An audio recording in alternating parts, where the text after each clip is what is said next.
దీనిపై మరింత సమాచారాన్ని ఎగ్జిక్యూటివ్ ఎడిటర్ మురళీకృష్ణ అందిస్తారు. మురళీకృష్ణ, ఇంత సెన్సేషన్ నిర్ణయం హఠాత్తుగా వైసీపీలో కీ రోల్ ప్లే చేస్తున్న విజయసాయిరెడ్డి రాజకీయాల నుంచే తప్పుకుంటా అంటున్నారు. పార్టీ మారుతానట్లేదు, మొత్తం రాజకీయాల నుంచే తప్పుకుంటా అనే ఇంత పెద్ద డెసిషన్ తీసుకోవడానికి ఏం రీజన్?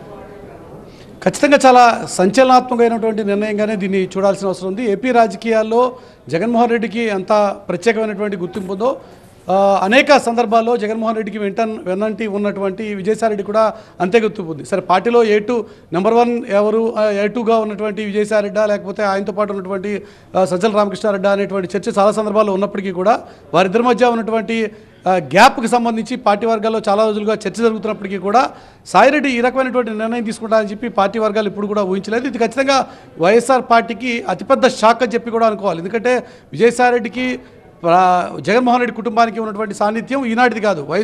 ఎంఎస్ ఎక్సెల్ ఈ స్కిల్ ప్రతి ఒక్కరి జీవితంలో చాలా ఇంపార్టెంట్. ఈ ఎంఎస్ ఎక్సెల్ ని సింపుల్ పద్ధతిలో నేర్చుకోవడానికి ఇప్పుడే ఫ్రీడమ్ యాప్ ని డౌన్లోడ్ చేసుకోండి.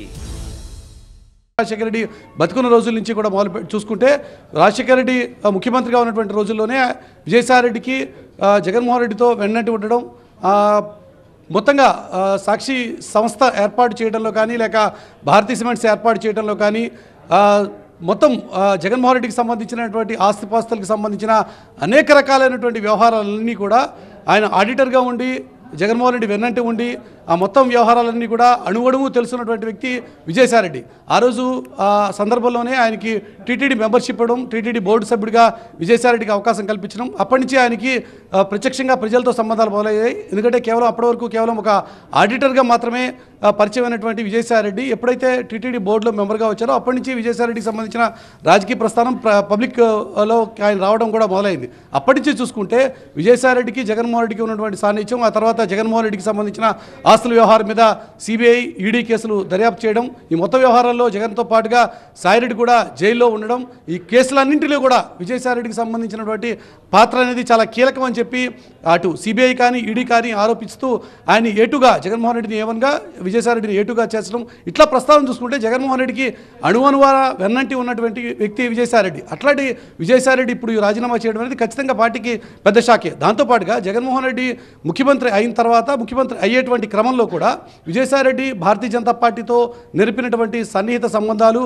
అటు మోదీతోనూ ఇటు జగన్మోహన్ రెడ్డికి మధ్య ఒక అనుసంధానకర్తగా వ్యవహరించినటువంటి తీరు, ఇవన్నీ కూడా ఖచ్చితంగా కొంత చర్చించాల్సిన విషయాలే. పార్టీ వర్గాలు ఇవన్నీ కూడా ఇప్పుడు రికలెక్ట్ చేసుకుంటాయి. ఎందుకంటే ఆ రోజు బీజేపీతో చాలా సాన్నిహిత్యంగా వ్యవహరిస్తూ సాయిరెడ్డి నడిపినటువంటి వ్యవహారాలు జగన్కి చాలా మేరకు లాభం చేకూర్చాయి. నేరుగా ఎన్డీఏలో వైఎస్ఆర్సీపీ చేరకపోయినప్పటికీ కూడా మోదీతో ఉన్నటువంటి సాన్నిధ్యాన్ని కొనసాగించేటువంటి క్రమంలో సాయిరెడ్డి నడిపినటువంటి పాత్ర చాలా కీలకం. ఆ రకంగా చూసుకుంటే విజయసాయిరెడ్డి చాలా కీలకమైనటువంటి భూమిక పోషించారు. కానీ పార్టీ వర్గాల విషయానికి వచ్చేసరికి పార్టీలో A2 ఎవరు అనేటువంటి విషయం మీద పెద్ద ఎత్తున తర్జన భర్జనలు సాగడం, ఆ విషయంలో అటు సాయిరెడ్డి కానీ ఇటు సజ్జలు కానీ క్లారిటీ ఇచ్చేటువంటి ప్రయత్నం చేయడం, దాంతోనే కొంత కమ్యూనికేషన్ గ్యాప్ అనేది క్రియేట్ అవ్వడం, ఆ క్రమంలో వైఎస్ఆర్సీపీలో ఒక రకమైనటువంటి చర్చ, అసహనం సెకండ్ గ్రేడ్ లీడర్స్లో క్రియేట్ అవ్వడం, ఇవన్నీ కూడా జరిగినటువంటి సందర్భం. ఆ సందర్భంలోనే సాయిరెడ్డిని కొద్ది రోజులు దూరంగా పెట్టారని, సాయిరెడ్డికి సంబంధించినటువంటి ప్రాధాన్యత తగ్గించారని, విశాఖపట్నం ఇన్ఛార్జ్గా ఉన్నటువంటి క్రమంలోనే సాయిరెడ్డి చాలా పార్టీకి సంబంధించిన వ్యవహారాల్లో చాలా యాక్టివ్గా పార్టిసిపేట్ చేసినటువంటి క్రమంలో ఆయన పాత్ర అనేది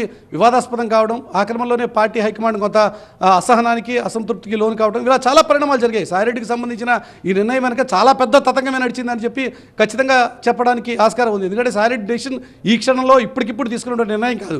పార్టీలో సాయిరెడ్డి చాలా సఫకేటింగ్గా ఉన్నారు, ఆయన ఏ క్షణమైనా సరే రాజీనామా చేయొచ్చు అనేటువంటి చర్చ చాలా సందర్భాల్లో జరుగుతూ వచ్చింది. కానీ జగన్తో ఉన్నటువంటి సాన్నిహిత్యం, వైఎస్ఆర్ కుటుంబంతో ఉన్నటువంటి సాన్నిహిత్యం, ఈ మొత్తం వ్యవహారంలో కేసుల్లో ఆయనతో ఉన్నటువంటి సంబంధం, ఇలా అనేక రకాలైనటువంటి అంశాలు పరిగణలో తీసుకున్న తర్వాత సాయిరెడ్డి అంత పెద్ద నిర్ణయం తీసుకోరు అనేటువంటి ఒక చర్చ సాగుతూ వచ్చింది. కాబట్టి ఇది ఇప్పటికిప్పుడు ఈ క్షణం జరిగినటువంటి వ్యవహారం కాదు. గడిచిన 2-3 ఏళ్లుగా అటు జగన్ అధికారంలో ఉన్నప్పుడు అధికారం నుంచి తప్పుకోవాల్సిన పరిస్థితులు వచ్చిన తర్వాత కూడా సాయిరెడ్డి ఈ రకమైన నిర్ణయం తీసుకోబోతున్నారు అనేటువంటి వ్యవహారం జరుగుతూనే ఉంది. కానీ ఇంత పెద్ద నిర్ణయం తీసుకుంటారని ఎవరు అనుకోలేదు. కానీ అదే సందర్భంలో సాయిరెడ్డి కూడా బాగా మదనపడి అల్టిమేట్గా కొద్దిసేపటి క్రితం పెట్టినటువంటి ఆయన పోస్ట్లో ట్విట్టర్లో తాను రాజకీయాల నుంచి తప్పుకుంటున్నానని చెప్పి ప్రకటించారు. ప్రస్తుతం వైసీపీకి రాజీనామా చేస్తున్నానటువంటి నిర్ణయమే కాకుండా తాను ఏ రాజకీయ పార్టీలో కూడా చేరటం లేదు అనేటువంటి విషయాన్ని క్లారిటీ ఇచ్చేటువంటి ప్రయత్నం చేశారు.